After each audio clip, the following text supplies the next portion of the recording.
श्री गणेशाय नमः। एक बार भगवान शिव और माता पार्वती नर्मदा नदी के किनारे बैठे हुए थे। वहाँ माता पार्वती ने भगवान शिव से समय व्यतीत करने के लिए चौपड़ खेलने के लिए कहा।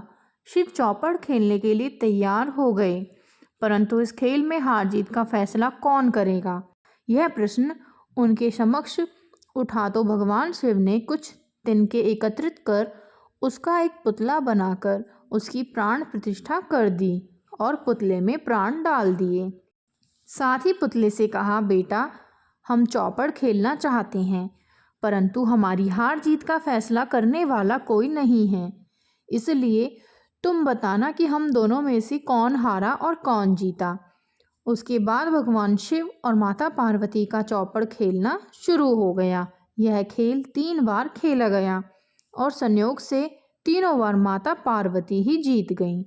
खेल समाप्त होने के बाद बालक से हार जीत का फैसला करने के लिए कहा गया, तो उस बालक ने महादेव जी को ही विजयी बताया। यह सुनकर माता पार्वती तो बहुत क्रोधित हो गईं और क्रोध में उन्होंने बालक को लंगड़ा होने, कीचड़ में पड़े रहने का श्राप दे दिया।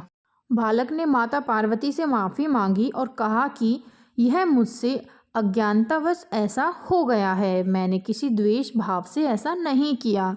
बालक द्वारा क्षमा मांगने पर माता ने कहा, यहाँ गणेश पूजन के लिए नाग कन्याएं आएंगी, उनके कहे अनुसार तुम गणेश व्रत करो, ऐसा करने से तुम मुझे प्राप्त करोगे। यह कहकर माता पार्वती शिव के साथ कैलाश पर्वत पर चली गईं। 1 वर्ष के बाद उस स्थान पर नाग कन्याएं आईं। तब नाग कन्याओं से श्री गणेश के व्रत की विधि मालूम कर उस बालक ने 21 दिन लगातार गणेश जी का व्रत किया और मन से पूजा की। उसकी श्रद्धा से गणेश जी महाराज प्रसन्न हुए। उन्होंने बालक को मनवांचित फल मांगने के लिए कहा। उस पर उस बालक ने कहा, हे विनायक, हे विघ्नहर्ता, मुझ में इतनी शक्ति दीजिए कि मैं अपने पैरों से स्वयं चलकर अपने माता पिता के साथ कैलाश पर्वत पर पहुंच सकूं और मेरे माँ बाप मुझे देखकर प्रसन्न हो जाएं। तब बालक को वरदान देकर श्री गणेश जी महाराज अंतर्ध्यान हो गए।